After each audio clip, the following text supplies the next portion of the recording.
Hi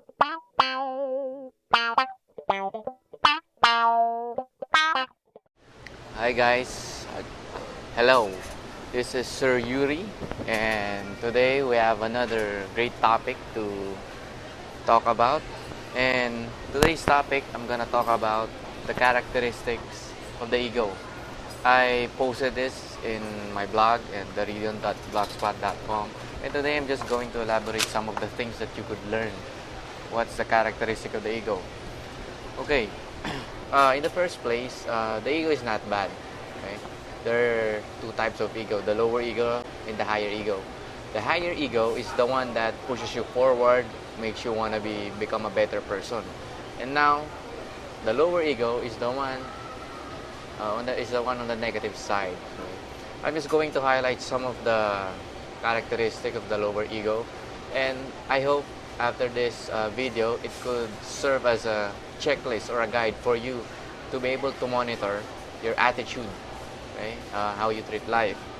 Okay, according to Eckhart Tolle, the ego is a false sense of self based on mental concepts. It is identification with the body and mind identification with form, which primarily means thought forms. Although it's kind of a bit deep. Okay, I'm just giving you some of the checklists on when you wanna monitor your ego. One of the checklists that examples of egoic patterns of attitudes is number one, blaming, judging, accusing, gossiping, and complaining are some of the characteristics of the ego. I mean, most people would love to blame, complain, and gossip around other groups, other people, other circumstances. And based on my experience, that even if you gossip, even if you blame, even if you complain every single day and gossip about the lives of other people, guys, believe me, you will never change. Because you can never change other people. You can only change yourselves.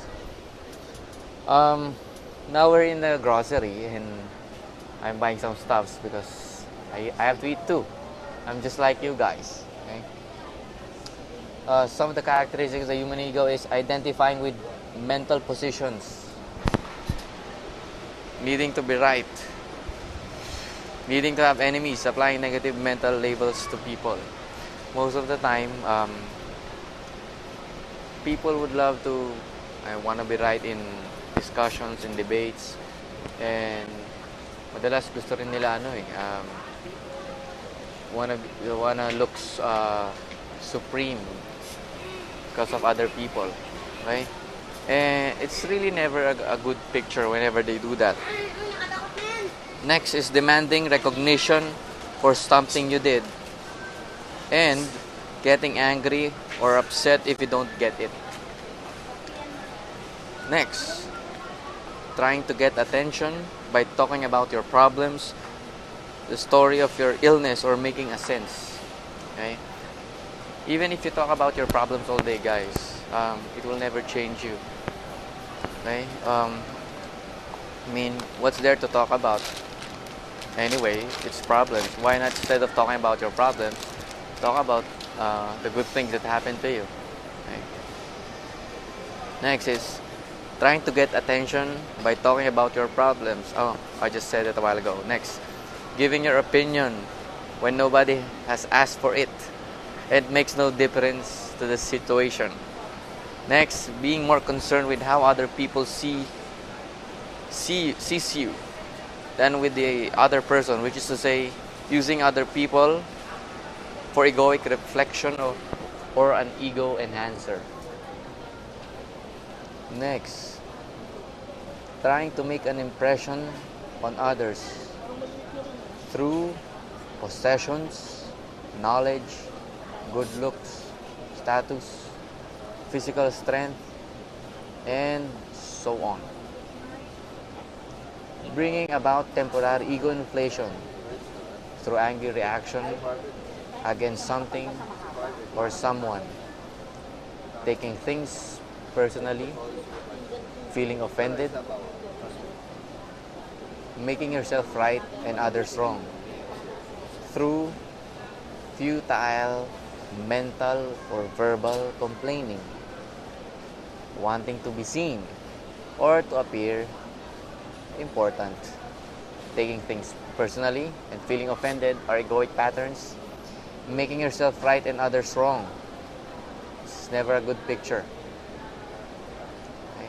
So those are just some of the things about the ego, and it's never really a good picture whenever you want to be right, you complain, and you want to appear supreme with your peers. You want to appear like you're the number one. So before I end, I want to share this story. Because there are a lot of competitions, not only with groups, organizations, businesses, companies, relationships, friends, okay? And most of the time, when their ego takes over is nag-aaway sila, nagkakagulo. Sino ba dito gusto ng gulo, di ba? Nobody. And naalala ko, a few years ago, I think it was around 2004, I have this mentor. And my mentor told me a story about two companies in competition. Okay? There are soda companies, the Pepsi and Coke. So the story was like this. At alam naman natin yung Coke at Pepsi, napaka laking mga companies, right? They are very big companies of cola. So noong unang panahon daw, madalas nag-aaway lagi ang Coke and Pepsi. Madalas sila, they're in competition, tapos yung isa tinitira yung isa, tapos nagtitiran sila everyday. Tapos laging na lang iniimbestiga yung ginagawa ng kabila. They're always on a prowl, kumbaga on the look, parang paranoid na paranoid.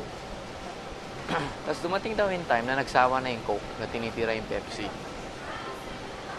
So ang ginawa daw nila is nag-meeting daw yung Coke and the owner of the Coke, saka yung mga tao nila. And dun sa meeting nila, sinabi na, okay, napansin namin na kahit na ano naman kasi gawin natin na pag-i-spy sa Pepsi, tirahin sila, wala pa rin mangyayari. So sabi nila, okay, from now on, we decide na gagawin natin is magpo-focus na lang tayo sa sarili natin, sa company natin, and palaki natin company natin. So na pala, ang ginawa nila from then on is nag-focus sila sa companies, nag-focus sila sa kanilang pagpalaki para nila may improve ang kanilang companies, paano nila mamamarket properly, paano nila makapag-advertise, okay? So anong nangyari? After that, nag-focus sila in improving themselves, is lumabas yung mga vending machines. So every corner of the United States and around the world, nakapaglagay sila ng mga vending machine. And dun sa vending machine na yon, na-overtake nila yung sales ng Pepsi. And from then on, hindi na nakahabol yung Pepsi. All over the world, yung Coca-Cola na, naging number one. So ano yung moral lesson ng story?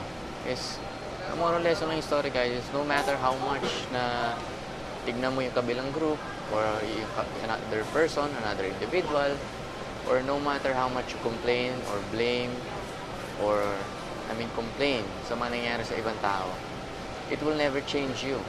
Diba? Sana kung yayaman ka. Diba? Sana kung improve yung love life mo, yung relationships mo.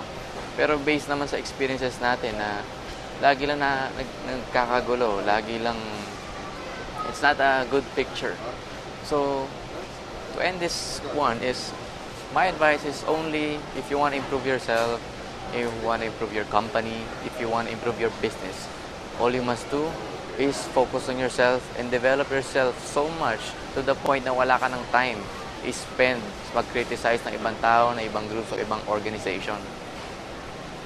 Okay? Kasi imagine mo lang the time and the amount of time or money or energy na ini-spend mo criticizing another individual, organization, or business. What if that same amount of time ilagay mo sa sarili mo? Develop yourself for you to become even more person, even a more successful person, and watch how your organization grow and watch how you become even more successful.